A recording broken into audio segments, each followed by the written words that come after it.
So today we're going to get this set at the height that we need to set this at. A king mattress, when it comes with a box spring, is like on average probably 20 inches thick. So where we set our supports is very crucial because you don't want to get your mattress too high. So I'll show you that here in a little bit, but what we're going to do for now is we're going to get our height set on this. We're actually going to strap the bed, square up the headboard and footboard to where it's going to be, and then we are going to leg this in so that we're all set, we're all square, and then from there, then we can take this off and build our frame. It's kind of an unorthodox style, but it works for me, and that way I can make sure everything is going to be square rather than just building it and hoping it comes out square. So let's get after it. What I'm doing here is I cut a 2-inch spacer that I can rest underneath this so that when I'm aligning everything and making my marks, I'm not trying to hold this the whole time. This bed is going to be 2 inches off of the ground. So make sure you make a mark on your post also, just to make sure that you're staying consistent. Your floor might not be flat. That could throw off height. Probably not too bad, but just to be safe, make a mark, and then I cut a 2-inch spacer so that this can rest on. I'm not holding it. And then from there, what we'll do is just double check and make sure that we're 2 inches. The drawer from this to this is 6 inches. That's the widest that we could go without getting the bed too high. You see the top of the bed here, or the top of the frame, is going to be at 12 inches. And then we're going to actually, on the inside, run a board along down an inch. So that'll be at 11 inches where the box spring sits, which actually will end up, once that's on the ground, leaving our bed, top of the bed, at 31 inches, which 31 inches, in my opinion, is about perfect for a bed height, because when you come up to it, you just sit right down. It's not too low. It's easy to get out of in the morning because you're already 3/4 of the way standing at 31 inches. And to be honest with you, 31 inches with a 20-inch mattress and box spring is about as high as you really want to go. But this also is as low as you want to go. I mean, this frame could sit on the ground, but I don't think that looks very good. I guess it doesn't really matter, but it'd be nice to have a little gap. Who knows, maybe somebody wants to slide some slippers under here. There's plenty of room for that. And it just works out really well that way too. Maybe you're on carpet. You're not leaving big creases in the carpet. You only have your 4 spots to fix if you ever move your bed. There's a lot of dumb things that you could take into consideration, but this is how, for this particular one, we're gonna do it. I'm not gonna worry about it, but that's what you have. So 2-inch gap, 6-inch high drawers. The drawers are actually gonna be about 24 inches wide, and then we can make them as deep as we want, right? We have all this middle space to store stuff, which is going to be, rather than shoving stuff under the bed, it's going to be in a drawer that you can access easily. We're going to come up to 12 inches, the top of this. There's going to be a board that's set down 1 inch that the box frame's actually going to sit on, which is going to leave the very top of our bed at 31 inches. And keep into consideration too, mattresses, they squish a little bit. So when you sit on that mattress, you're probably going to be, I don't know, I would say maybe sitting at around like 27, 26, which is even more comfortable as far as getting up and sitting down. So enough with the boring stuff. Let's get to the fun stuff now. Subscriber reminder for those who haven't yet, make sure you hit that subscribe button, like and share. So we have these temporarily clamped in every corner because we wanted to make sure this bed was nice and straight, which it is. So what we'll do now is I'm going to drive 2 legs into each support now that I know it's nice and straight. And the reason why I put these on the outside is because those legs are gonna come right in between here, straight into the frame. To put this bed together is literally only gonna be 8 leg bolts. 2, 4, 6, and 8. It's gonna be a headboard, a footboard, and then these 2 side pieces. You're gonna be able to put this bed together in 5 minutes, and it's gonna be the most sturdy bed you've ever slept on. However, I forgot leg bolts. It's fine. It's just a waste of 20 minutes, but whatever.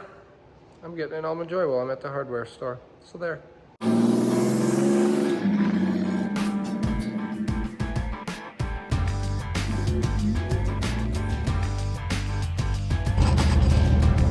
Got my legs, got my Almond Joy, and I'm thinking maybe this is a good time for a subscription intermission. If you haven't subscribed yet, please do.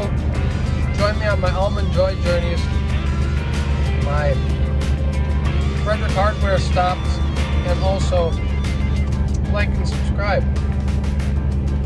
It's the only way to do this around here. Oh yeah, notification bell. Not sure if you can see this, but I measured and I pre-drilled a little tiny hole there so that when I put my leg in, it goes straight. I'm not gonna bury it, I'm just gonna snug it up, because remember, these are gonna be coming out once this gets taken apart and gets put back together at the client's house. So, what I do, get a good start.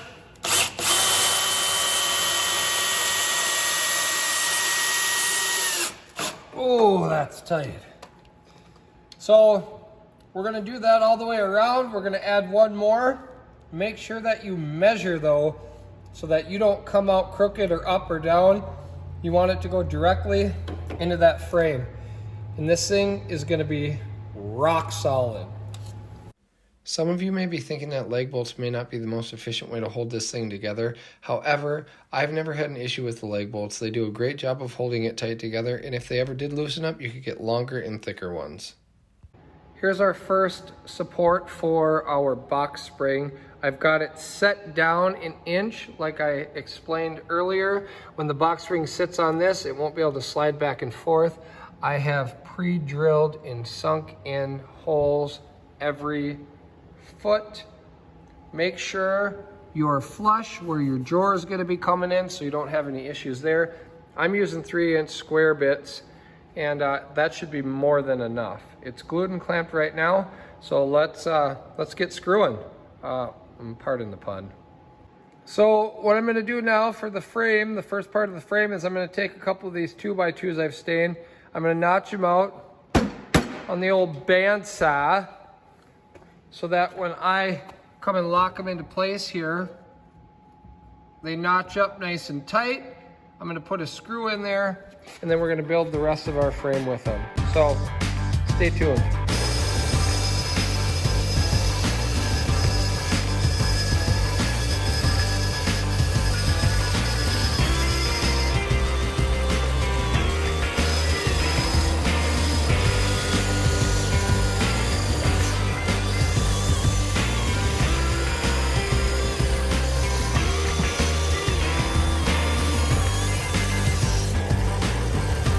Let me walk you through what we've got so far as the bed frame / drawer section goes.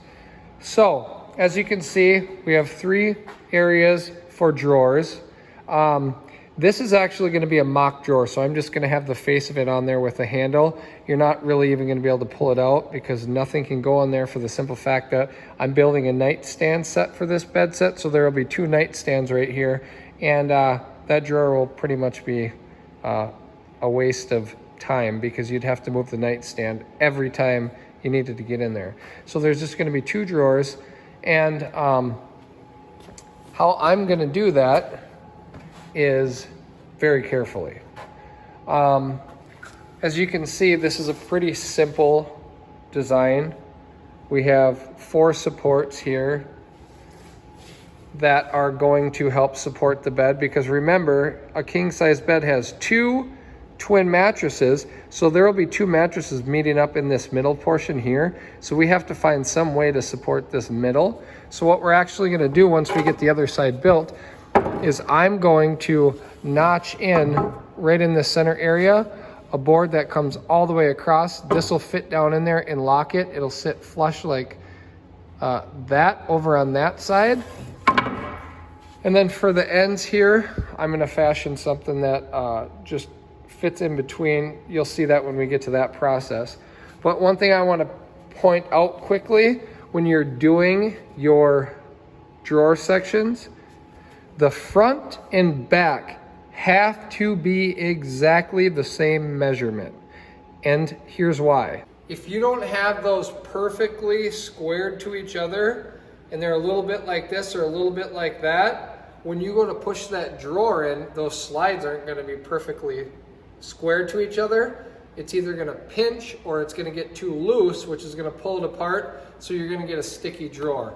And we're putting soft close slides in these, so they got to be perfect.